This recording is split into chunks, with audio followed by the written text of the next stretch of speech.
రెండు తెలుగు రాష్ట్రాల్లో ఉన్న ప్రతి ఒక్క రైతులకి బాంధవుడిగా మనం ఇంత ముందు ఎన్నో రకాల ప్రోగ్రాం చేశాము. అందులో ముఖ్యంగా వాళ్ళకి విద్యుత్ శాఖ పరంగా వాళ్ళకి ఎదురవుతున్న సమస్యలను పరిష్కరించడానికి మనము తోడ్పాటుగా వాళ్ళ సమస్యను సలహాలు సూచనలు ఇవ్వటం. ఒకవేళ మనము సలహాలు సూచనలు ఇచ్చిన తర్వాత కూడా కొంతమంది విద్యుత్ అధికారులు వాళ్ళని ఇబ్బంది పెట్టాలని ఏమాత్రం ప్రయత్నం చేసినా మనం తర్వాత రంగంలో దిగి వాళ్లకు సంబంధిత విద్యుత్ అధికారులతో మాట్లాడి వాళ్ళ సమస్యను పరిష్కారం అయ్యే విధంగా చేశాము. అందుకాబట్టే ఎందరో మిత్రులు మనకు రావటం, రెండు తెలుగు రాష్ట్రాల్లోని ప్రజలలో మనకు ఇప్పటికీ దాదాపు 45,000 పైచీలు, అంటే ఇప్పుడు గుర్తులేదు, అంతమంది మిత్రులుగా ఏర్పడటం. మనం ఎంత చికాగోలో ఉన్నా, ఎప్పుడు ఎటువంటి స్థితిలో ఉన్నా, ఏ రైతు ఫోన్ చేసినా కూడా వాళ్ళకి మనం బాసటగా నిలుస్తూ వాళ్ళకి మనము ఇచ్చే సలహాలతో పాటు సూచనలతో పాటు కొన్ని సందర్భాల్లో విద్యుత్ అధికారులను ప్రత్యక్షంగా కాన్ఫరెన్స్ లో కలిపి మాట్లాడటం జరుగుతుంది. కానీ ఈ వీడియో యొక్క ముఖ్య ఉద్దేశం, రైతులకు ఇబ్బంది పెడుతున్న కొంతమంది విద్యుత్ అధికారులు అయితే ఒక రైతుకు ఇంకొక రైతు ఇబ్బంది పెట్టడం చాలా బాధాకరం, శోచనీయం, విడ్డూరం. ఒక రైతు ఇంకొక రైతుకు తప్పకుండా తోడ్పాటు ఇవ్వాల్సిందే. ఎప్పుడు ఇవ్వాల్సింది? ఒక రైతుకు సంబంధించిన ఇక్కడ బోరు ఎండిపోయింది లేదా పొలంలో నీళ్లు లేక పొలం ఎండిపోతుంది అన్నప్పుడు నిర్దాక్షిణ్యంగా విద్యుత్ అధికారులకు యాజమాన్యానికి తప్పు పట్టే దుర్మార్గపు కొంతమంది రైతులు ఉన్నారు. రైతులు దుర్మార్గులు కాదు, 99% మంచివాళ్ళు ఉన్నారు. కానీ ఒకళ్ళు ఇద్దరు చేసే వాళ్ళ యొక్క లేదా వాళ్ళ సమస్యను పరిష్కరించుకోలేక నెపం విద్యుత్ అధికారుల మీద నెడుతున్న సంఘటన ఈ మధ్య తెలంగాణ వికారాబాద్ లో వెలుగులోకి వచ్చింది. ఇది చాలా బాధాకరం. ఎందుకు వెలుగులోకి వచ్చిందంటే, వాళ్ళకు సంబంధించిన అన్నదమ్ములకు సంబంధించిన బావులలో ఒకేసారి బోర్లు వేయటం వల్ల లేదా మోటార్ వేయటం వల్ల ఆ బావులలో నీళ్లు ఇంకటం, బోర్లు చుట్టుపక్కల ఇంకటం వల్ల చివరికి ఎలా దానికి ట్విస్ట్ చేశారంటే, రాజకీయ నాయకులు కూడా వాళ్ళ స్వలాభం గురించి వేరే అంటే ప్రతిపక్షంలో ఉన్న వాళ్ళు విమర్శించది. మనం ఇక్కడ ప్రజాపక్షమా ప్రతిపక్షం అనేది కాదు. ఈ సమస్య నా దృష్టికి వచ్చింది. ఆ వాయిస్ రికార్డు కూడా మీకు వినిపిస్తాను. అది కాదు, నీ వాయిస్ కట్ అయింది. ఇప్పుడు చెప్పు, ఏమన్నావు? ఓకే, వాళ్ళు ఇక ఈయనంటే ఈయన అన్నారు. ఇక నేను తిరిగి ఇదైపోయాను సార్. ఇప్పుడు నీ పొలం ఎంత ఉంది? 5 ఎకరాలు ఉంటుంది సార్. అంటే ఇప్పుడు పొలం ఎండిపోతుందా? ఇప్పుడు లేవు సార్ నీళ్ళు. పొలం అయితే వేయలేదు, ఇంకొంత ఎండిపోతుంది. ఓకే, ఇప్పుడు ఒకటి ఇదేమో కూర్చొని మాట్లాడేది వ్యవహారం. ఇప్పుడు నేను ఉన్నాను అనుకో, నేను ఉంటే బాగుండేది. నేను సార్ ఇప్పుడు నేను చెప్పినా కదా, రేపు పోయి చిన్నగానే అడుగు. ఇప్పుడు ఈయన చెప్పింది కూడా కరెక్టేనా బా, దాని పేరు మీద తీసుకొని ఇటు పక్క వాడుకో. నువ్వు ఎట్లా వాడుకుంటే వాళ్ళకేం సంబంధం? అది అట్లా చెయ్యి, ఓకేనా? ఇప్పుడు దీనిలో నేను ఏడీతో మాట్లాడినా, మీ ఏఈతో మాట్లాడినా, దీనికంటే ఎక్కువ ఏం మాట్లాడదు చెప్పు బ్రదర్.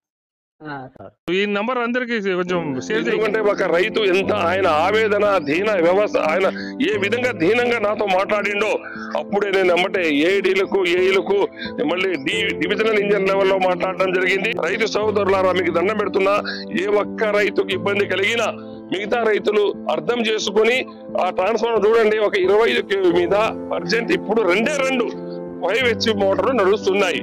అంటే ఇంకొక కనెక్షన్ ఇవ్వచ్చు.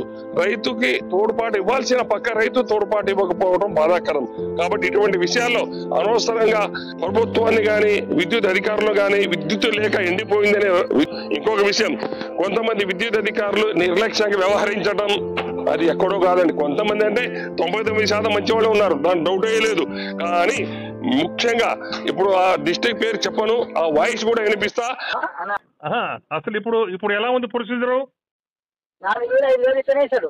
ఇప్పుడు నేను రైతుల గురించి ఇన్ని రకాల, మనము రైతుల బాంధవుడిగా నేను ఇవాళ కూడా ఒక వీడియో చేసిన.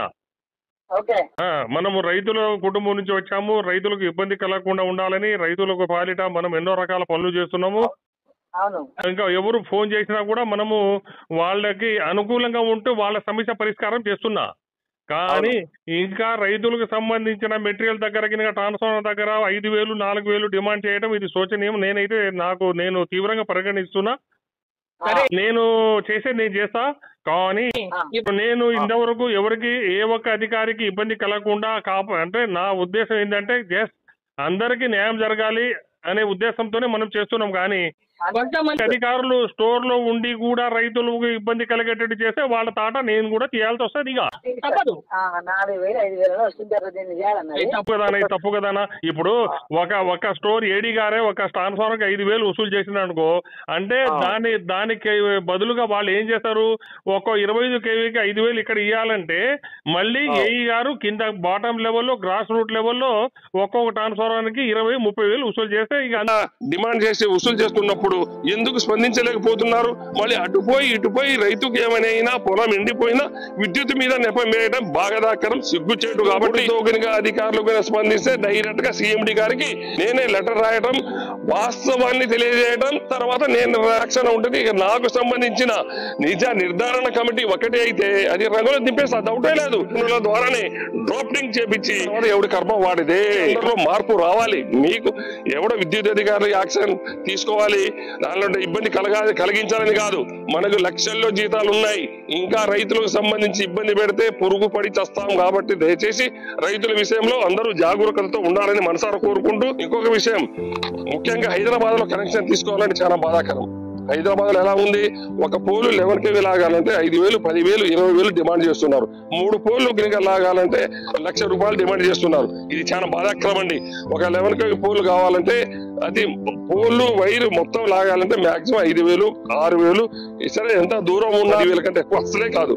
కాబట్టి హైదరాబాద్ తో పాటు హైదరాబాద్ పరిసర ప్రాంతాల్లో జిహెచ్ఎంసి పరిసర ప్రాంతాలలో ఉన్నటువంటి, అంటే లిమిట్ లో ఉన్నటువంటి ప్రతి ఒక్క విద్యుత్ వినియోగదారులు కనెక్షన్ తీసుకోవాలంటే మీరు చాలా ఇబ్బంది పడుతున్నారని ఒక విద్యుత్ ఇంజనీర్ గా నేను అర్థం చేసుకున్నా. దీని మీద ఎన్నో కథనాలు పేపర్లో రావడం మరియు పై అధికారుల దృష్టికి పోవడం జరుగుతుంది.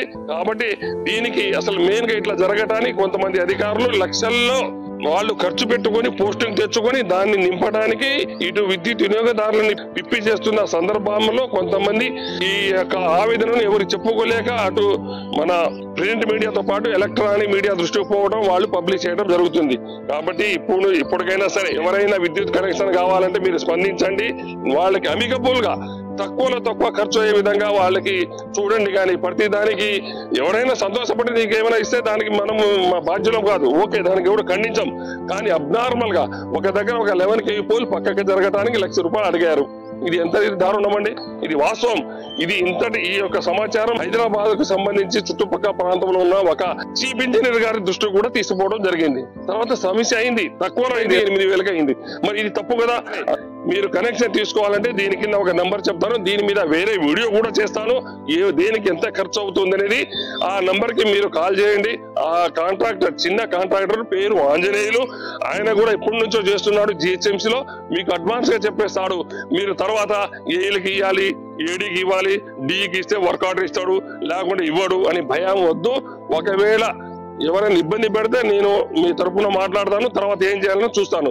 ఎందుకంటే మా దగ్గర ఉన్నటువంటి విద్యుత్ అధికారులు ఎక్కువ మంది కక్కుర్తి పడే దుర్మార్గులు ఉన్నట్టు సమాజం ఉంది. సమాజంలో అంతా అది పేరుకుపోయింది. కానీ 199 వాళ్ళు మంచి వాళ్ళే ఉన్నారు. కానీ ఒకళ్ళు ఇద్దరు చేసే తప్పిదాల వల్ల అందరికీ చుట్టుకుంటుంది. ఇది తప్పు. ఎవరైనా కనెక్షన్ తీసుకునే వారు దయచేసి ఈయన ఒక నంబర్ కింద స్క్రోల్ చేస్తాను, ఆ నంబర్ చూపిస్తాను, ఆ నంబర్ కాల్ చేయండి. మీకు అమ్మటే పోల్ మీ దగ్గరకు వచ్చేస్తే అందరికీ నమస్కరిస్తూ అందరిలో మార్పు రావాలి. అధికారుల దగ్గర నుంచి తోటి రైతుల్లో కూడా చైతన్యం రావాలి. అందరూ ఒకరికొకరి అర్థం చేసుకొని అందరూ బాగుండాలి, అందులో మనమందరం ఉండాలని మనసారా కోరుకుంటున్నా. మీ మిత్రుడు పవర్ కోటేశ్వరరావు. అందరికీ నమస్తే.